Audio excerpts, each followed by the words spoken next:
So hi, everyone. My name is Dena Robinson, Colgate class of 2012. I'm really happy to be here talking to all of you. It always brings me great joy and pleasure to come back and return to Colgate in some way. I wanted to do a quick introduction about who I am, what are some of the things that I do. I am a first generation Black, Jewish, and queer woman, and I'm a civil rights attorney here in Baltimore, Maryland. At the end of October, I'll be joining the Department of Justice's Civil Rights Division to do employment litigation work. And most of my work in the legal profession thus far has been around the school to prison pipeline, racial justice, diversity, anti-racist work, as well as appellate advocacy. So, arguing before the federal courts of appeals or state court of appeals here in Maryland. When I'm not doing those things, I wear several other hats as well. I'm a media arts educator for a youth media nonprofit here in Baltimore, where I teach high school students and middle school students about storytelling and script writing. And when I'm not doing that, I work on a part-time basis as a diversity, equity, and inclusion practitioner. I work with a consulting partner who's also a Jewish woman of color. She's Black and Meskwaki, so indigenous, and she's based in North Carolina. And we came together several years ago and formed a consulting practice called Radical Roots. And so some of that's what I'm going to talk about today. And my talk today is really about the intersection of being Black, Jewish, and the fight for racial justice. And I've been thinking about this a lot, given the current climate that we're in this country.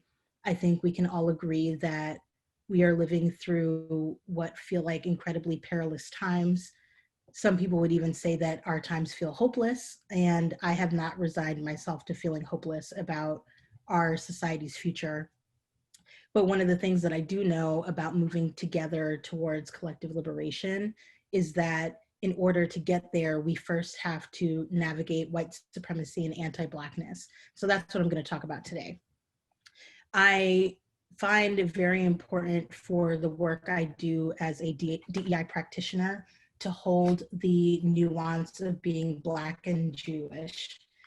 My faith compels me to believe that as a Jewish woman, we are commanded to do the work of racial justice and dismantling white supremacy. And so I want to read two verses from the Torah that kind of give me my evidence for why we need to do the work that we're doing. The first one is from Deuteronomy 16:20, justice, justice, you shall pursue. And the second one is from Deuteronomy 24, verses 17 to 18. You shall not subvert the rights of the stranger or the fatherless. You shall not take a widow's garment and pawn. Remember that you were a slave in Egypt and that Adonai, your God, redeemed you from there. Therefore, do I enjoin you to observe this commandment. And one of the things that I found in doing DEI work as someone who's both Black and Jewish is that I have had what I would describe, and I think a lot of Jews of color would describe this as well, an incredibly painful time navigating Jewish spaces and Jewish institutions as a Black person, as a person of color. And I know that that's shared among the community of Jews of color because I'm now in that community with other JOCs, and we all have very similar stories of trying to navigate our race and our cultural religious identity. So I wanted to walk you through some of my personal story that has helped to shape how I do this work, but has also helped to shape my understanding of where I fit within the Jewish community. So I'll start with Colgate. I came to Colgate in 2008, and my first year at Colgate was I would say a racially traumatic time to be at Colgate University. It was right after Obama had become president. There were racist incidents popping up what felt like every month at Colgate. And at the time, the administration was not receptive, I felt, either in dealing with what was happening or acknowledging that there was a lot of harm that had been done. And one of the places that I turned to initially was the Colgate Jewish Union. I thought that that was going to be a space where I found community. I was wrong, because pretty much the minute that I walked into the Colgate Jewish Union, I had folks who were asking me whether I converted, whether I had a white parent, whether I was mixed, what was my connection to Judaism. And instead of finding community, I felt like I was just straight up being interrogated for being in the space. And throughout my time at Colgate, I would try to, especially as the years went on, I tried to build community with the Colgate Jewish Union and was able to eventually bridge the Colgate Jewish Union with the Black Student Union. And at the time, I was the vice president for the Black Student Union. And we had, I now think this is kind of problematic, but at the time I thought it was cool. We had a chocolate Seder. And that was a way to bring these two parts of my identity together to break bread for me. So I left Colgate behind and I moved to Baltimore to become a teacher with Teach for America. And it's that decision that I can truly say changed the course of the rest of my life in more ways than one, really. And, you know, I applied for Teach for America on a whim, had never heard about it. I walked into an informational session they were having. I only went because I was off a meal plan and they were serving free pizza, if I'm being completely honest. And that's how I ended up there. And through Teach for America, I was invited to go on a trip that was then called Reality Israel. And the best way I can describe it is that it was like a birthright trip for Jewish and Jewish adjacent educators. And it was centered around a theme of social justice. So I went on this trip. I'd never been on a birthright trip before, wasn't really knowing what to expect, but I figured that I was going to be one of few people of color on the trip, and I was correct. And that was fine to a certain extent, except when it came to having critical conversations about race during the trip. And I don't know if this question will come up later on, but when we went, a lot of the educators had questions about Israel and Palestine's relationship. And, excuse me, we were supposed to be engaging with social justice curriculum and social justice dialogues, and that never really came up on the trip. And I remember in particular, one painful moment that happened, we had taken a trip to Masada, and the Israeli tour guide went on some long drawn out soliloquy about how she felt it was selfish for some of the Maccabees to make the decision that they did when, you know, on one end they saw like death, and on the other end was the Roman institution of slavery, I guess I'll call it, and some of them jumped to their deaths. And so I made a comment and I said, if you've ever read the book Beloved, you would understand why someone would make that choice. You know, when the American institution of slavery was occurring and enslaved Africans were being brought across the Atlantic, some of them did make the choice actually to jump over the side of the ships that they were on to their deaths, some with their babies in their arms. And they made that choice because even if they didn't know what they were getting ready to step into, they knew that that was not a life worth living. And so I was just like, I won't judge someone for making that choice, because I wouldn't want to be enslaved either. And I wouldn't want generations of my children to be born into that kind of institution. And so the tour guide said something to the effect of, if every enslaved African had made that decision, many of us in this room wouldn't be here. And it kind of hit me because I felt like, one, she was making a lot of assumptions about the Black folks who were in the room, and there were only two of us. And, you know, when she said that, she also inadvertently put the spotlight on me as one of the two Black people who were in that space at the time. And everyone turned and stared at me and stared at the Black man who was on the trip, and we didn't say anything. And when we both raised that to the trip organizers, we were met with nothing but silence. And I ended up having a conversation eventually with this tour guide and we had a extended conversation about race in Israel and how racism and white supremacy in Israel doesn't exist according to her, which we can have a whole conversation about that as well, because I strongly disagree. But that was another pain moment for me that was beginning to shape my relationship with Judaism.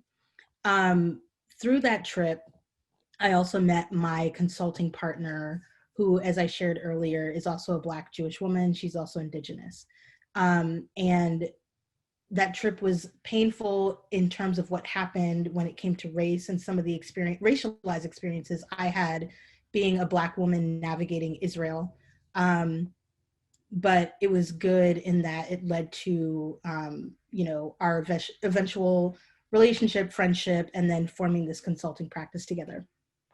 The other good thing that came out of going on that trip was that it opened me up to a new world of Jews of color. I ended up going to a conference called Facing Race, which, if anyone has the opportunity to go, you should. And I met my mentor there, Yavila McCoy. Yavila McCoy is one of the preeminent Black Jewish leaders in this country. She is the only Black Jewish leader who runs a nonprofit that specifically engages in direct service to Jews of color. And she created this initiative called the Jewish Women of Color Resilience Circle, which I just took part in this past year, that is really building the capacity of Jewish women and other Jewish people of color to work towards liberation for ourselves and collective liberation for, other Jews of color, Latino Jews, Indigenous Jews, etc. Through meeting her, I ended up traveling to California to have conversations with white Jewish philanthropic organizations about how they could best support Jews of color. And then I came back to Baltimore and took some of that learning with me. And being back in Baltimore was where I had my, 100th painful experience being a Black woman navigating Jewish spaces. I was at the synagogue that I had been going to for years at that point here in Baltimore for a Yom Kippur service. And there was a little girl sitting a couple of pews ahead of me.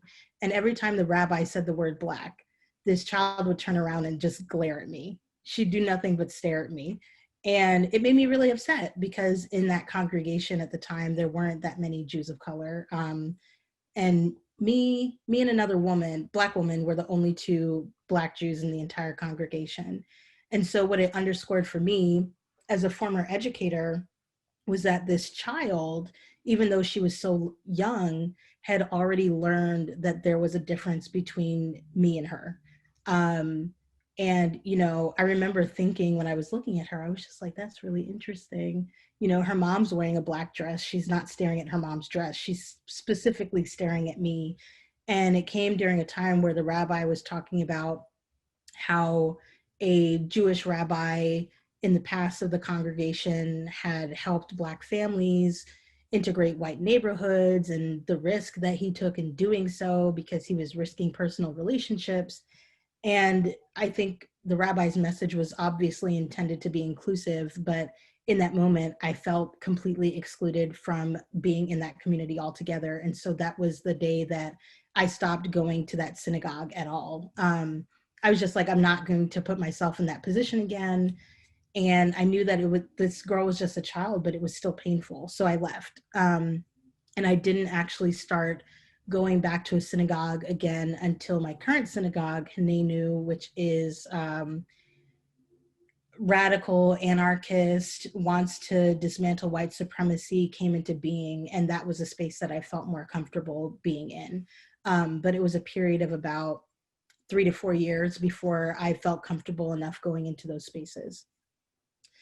The last experience I had that shaped some of my work was when Yavila McCoy, my consulting partner, and I took on a contract while I was studying for the bar exam. So I probably had no business doing it, but I did.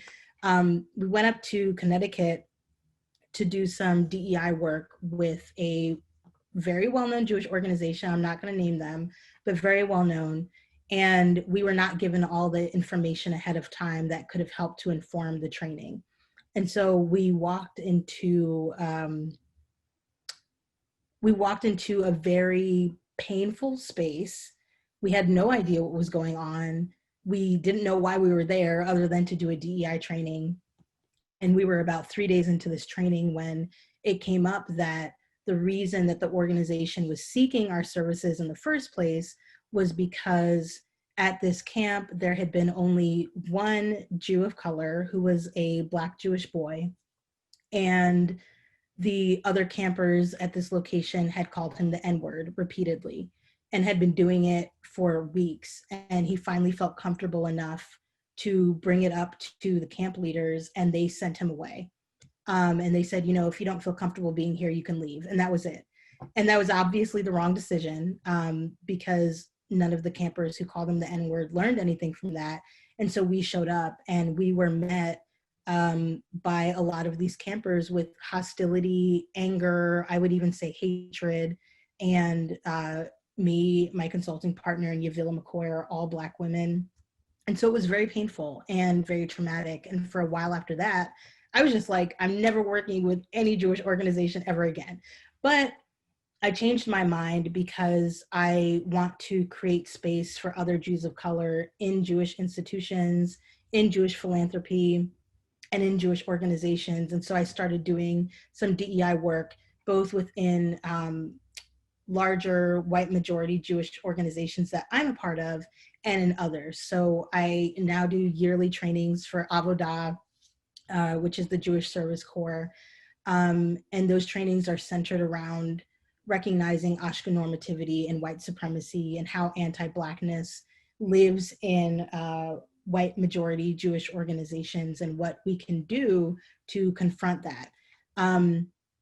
And I wanted to share that in doing that work, the biggest issue that I've personally confronted and that many other Jews of color have confronted as well is white Jewish people. And I'm going to name why I'm saying that in a second, but white Jewish people and white Jewish organizations refusing to acknowledge two separate things. One, that in this country, white Jewish people have been racialized as white. So that's the first thing. And two, that white Jewish organizations and people can and have perpetuated white supremacy and at times anti-Blackness against people of color, specifically Black Jewish people.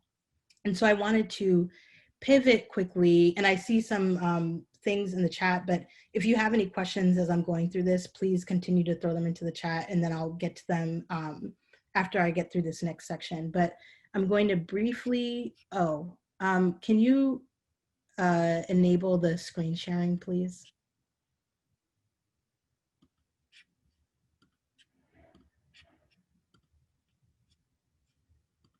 Okay, thank you so much.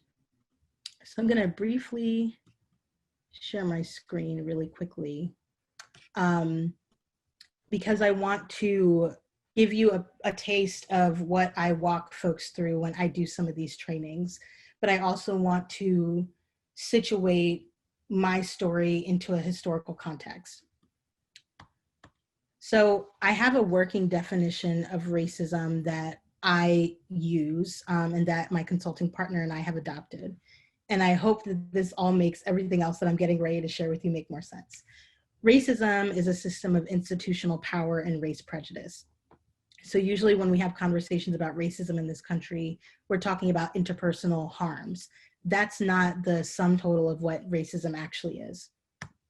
It's also a system of advantage based on racial assignment. And this part is key for when we're talking about how white supremacy can show up in Jewish organizations, institutions, and in Jewish folks who have been racialized as white.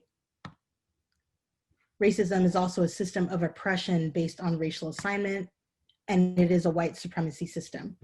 So usually when I do this presentation, it's like 2 hours long, and I've only picked out a handful of historical moments that I think will help to contextualize how we got here and what we can do moving forward. So this woman here is Pocahontas. And most of what all of us have learned about Pocahontas has come from a Disney movie. And I'm going to tell you why the Disney movie was wildly inaccurate. Pocahontas was not born in 1614, but that's the date that she married John Rolfe, who was a tobacco tycoon. This marriage carried profound political implications and had a subsequent impact on legislation pertaining to race until the 1960s. And when I say that, I'm talking about the Loving versus Virginia decision, which was the landmark Supreme Court decision that ended anti-miscegenation laws and led to interracial marriages. So this was a political marriage, not the Disney tale or Disney fairy tale marriage. John Rolfe died a very rich man. Pocahontas either died from disease or from childbirth. And so I wanted to start with this because their marriage shaped how we currently understand race in some ways, particularly whiteness. Fast forward to the Virginia House of Burgesses, and these white men are standing around having a conversation about what does it mean to be white. They're having this conversation because at the time, whiteness was the ability to own land, vote, serve on a jury. But they needed to have this conversation because some of the descendants of Pocahontas and John Rolfe were sitting in this room at the time. And they had to come up with some type of way for these folks to be white, because many of Virginia's first families, actually, many people don't know this, but many of Virginia's first families were actually direct descendants of Pocahontas's and John Rolfe's marriage. And so they had to be white, because if whiteness meant holding on to land, they had to hold on to the land that had been passed down generationally. So the Virginia House of Burgesses, because they couldn't, make the argument that if you look white, you are white, since there were some people who were direct descendants of Pocahontas and John Rolfe who did not look white. They couldn't expand the definition of whiteness to include Black people. So their solution was to define whiteness as having no blood that is Negro or Indian whatsoever, excluding the direct descendants of John Rolfe and Pocahontas. And so this illustrates that race is predominantly about power. It's not about racial phenotypes, even though that's the way that we think about it right now. I wanted to talk quickly about legislating anti-Blackness, specifically the Dred Scott versus Sanford decision. I think this is something that you probably learn about in college. We certainly discussed it for like 2 minutes in law school, but that Supreme Court decision endorsed Southern views on race in the territories when Dred Scott, who was an enslaved Black man, was taken from Missouri, which was a slaveholding state, to Illinois and the Wisconsin Territory, which were free states. And when he was brought back to Missouri by his enslavers, he sued for his freedom. And he said that because he'd been taken into the free states, he was automatically freed and was no longer a slave. And the Supreme Court, in probably one of the worst decisions it's ever come up with, said that he was 3/5 of a person. They said Congress couldn't abolish slavery because that would interfere with private property rights, because at the time enslaved Africans were property. And they also held that the descendants of slaves were so far inferior that they had no rights, which the white man was bound to respect. So the flip side of white supremacy is anti-Blackness, and this is just a short illustration of that. I next wanted to talk about what whiteness is. Over the course of US history, no one has seemed to be able to define what it means to be white.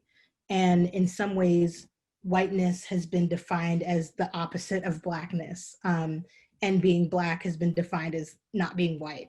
And so I wanted to briefly illustrate over time how that definition has shifted and how we got to the point where I, as a Black Jewish woman, can definitively say that white Jewish people have been racialized as white in this specific country. The first one is the Oids. In the 1790s, Johann Friedrich Blumenbach and George Louis Leclerc Comte de Buffon, I never get his name right, created a racial hierarchy known as the Oids. And this was a form of racial science. It was based on the measurements of cranial cavities of skulls found around the world. So they came up with a couple of different categories: Caucasoids, Mongoloids, Australoids, and Negroids. Caucasoids are from the Caucasus Mountains. Mongoloids are from Mongolia, so Asia. Australoids, Australia, and Negroids were unique in that Negroids are not tied to a place or a region.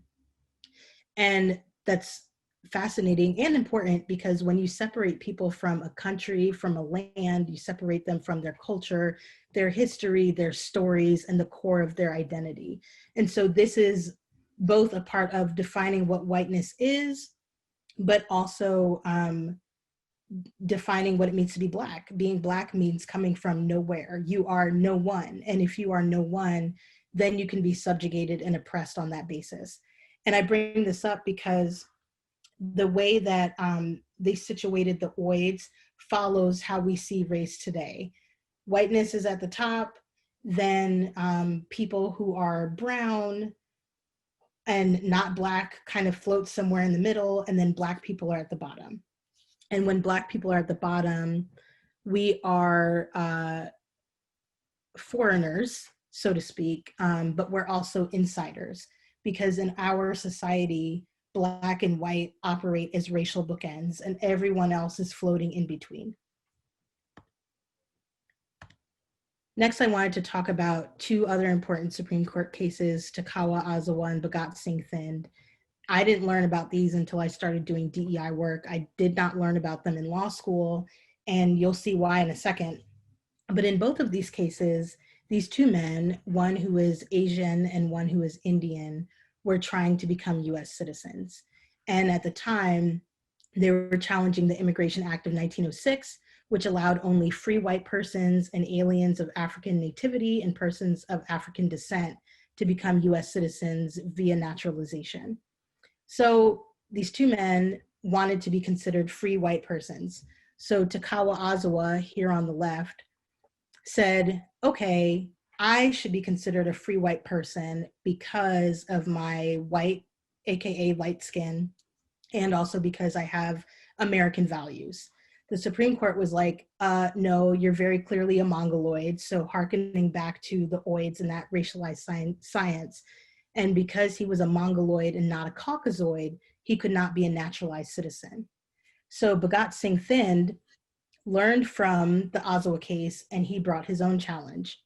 And he said, okay, surely I must be considered a Caucasoid because my family is from the Punjab region of India, which is located in the Caucasus Mountains. Therefore, I must be a Caucasoid, right? The Supreme Court said, absolutely not. And their basis was that all whites are Caucasians, but not all Caucasians are white. And I don't think that this reasoning makes any sense, but it just goes to show some of the mental gymnastics that our legal system and our society has had to jump through to like cement whiteness and white supremacy. And the court said that whiteness is based on the common understanding of the white man, which means that if I walk into a room as a Black woman, everyone who's white in the room will be able to see that I'm not white. Therefore, I am not white. And as a result of this decision, a lot of Asian Americans had their citizenship stripped from them, as did Indian Americans. The last thing I wanted to talk about was ethnic whites, and this really gets to the heart of the racialization of white Jewish folks. So in the early 20th century, the original organized crime syndicates weren't like, you know, the Bloods or the Crips. They were Italians, Jews, and Irish people. And there was nothing that was inherently criminal about any of these ethnic groups, but they had not yet become white in this country. And because they weren't considered white yet, they faced significant ethnic and religious discrimination, xenophobia, and were excluded from institutional and social groups, including colleges and universities, and including neighborhoods, because at the time, racially restrictive covenants didn't just apply to Black folks, they applied to a lot of Jewish, Irish, and Italian folks as well. So when a group of people is excluded from accessing mainstream economy, right, they eventually will build their own secondary economy because people have to eat, you have to put food on the table. And when that happens, violence happens, crime happens. And so in the 1940s and 1950s, as crime rates were beginning to soar, especially in these three ethnic communities, Alcoholism was soaring, domestic violence issues were increasing, housing conditions were unlivable. What did our society do? We did not offer these groups mentors, midnight basketball, or after school programs. We gave them access to power. And giving them access to power means that we racialize them as white. In the 1940s and 1950s, while there were religious suspicions around Catholicism, there was like very rampant anti-Semitism.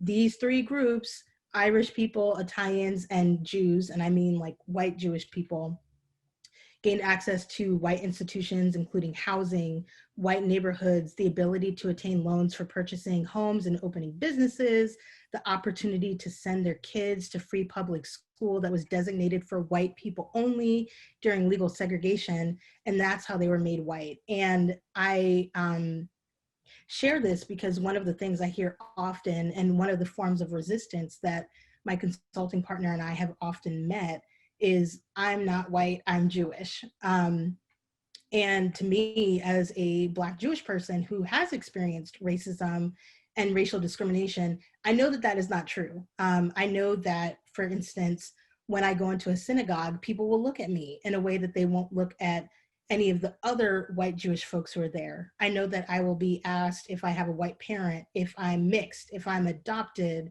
if I converted, in a way that other white Jewish folks will not. And I think that I'm going to stop sharing here and pull up my notes again. That has been one of the most painful parts of being Black and Jewish, is the reluctance of a lot of Jewish folks who've been racialized as white to not acknowledge that, and not acknowledge the way that, if not self-identifying as white, but being racialized as white, perceived as white, gives white advantages that I, as a Black woman in this country, will never have. With all that said, I wanted to give a bit of a call to action. A lot of folks ask me about what we can do to work towards, collective liberation. And when I think about collective liberation and where our society can go, I actually think about Harriet Tubman and John Brown. As you all know, the past 7 months in this country have felt like hell. And for Black and Brown people in particular, we are battling two pandemics, one being COVID, given that our communities have borne the brunt of this pandemic, and the second one being general everyday racism, anti-Blackness, navigating systems of white supremacy, and it's exhausting, and it is killing our communities. And when Harriet Tubman was doing her abolitionist work, she did not have time for allies. And by allies, I mean people who sympathize with the fight for racial justice, but don't really know where they fit, or they're not ready to jump in. That she couldn't mess around with those people. She could only be in community and in relationship with white folks who had a vested interest in dismantling white supremacy like she did, and who were willing to put themselves before her and the law. Because as you remember, at the time, Harriet Tubman's abolitionist work was illegal in this country. And so she could have gone to prison, she could have been killed for what she was doing. And so she needed people beside her and in community with her who were willing to, go down, get their hands dirty, and risk something. And so I think that 7 generations from now, I hope that Black and Jewish communities aren't having as much infighting as we are right now. I hope that Jews of color have space in both communities, and that we don't constantly feel like we have to be pulled into one or the other, and that we can't be both and Black and Jewish, or people of color and Jewish. And I don't think that we have to wait 7 generations from now to experience collective liberation in that world. We can do it today, we can do it tomorrow. And some of that includes doing the work. So figuring out, what are you willing to risk? If you are someone who is racialized as white and Jewish, what are you willing to risk when it comes to white supremacy? Are you willing to give up some of the advantages that come with white supremacy as we work towards building this new world? You can also invest in Black, Indigenous, and POC-led Jewish organizations. I'm not lying when I say it's really difficult for BIPOC Jewish organizations to get funding from Jewish philanthropies, because, you know, right now there are some conversations happening in Jewish philanthropy about whether Jews of color even exist. So investing in those organizations, following their work and following their lead. And last, I would say, to fight towards collective liberation, all of us need to be as concerned about Black livelihood and Black liberation as we are about any other form of oppression. And I would say that I don't feel that at large the mainstream Jewish community always cares enough about Black liberation, and so I would like to see that happen, because it brings me a lot of pain when I don't hear those conversations happening in Jewish communities, given that that's a core part of my identity as a Black woman. So I want to leave it there and leave it open for questions if anyone has any.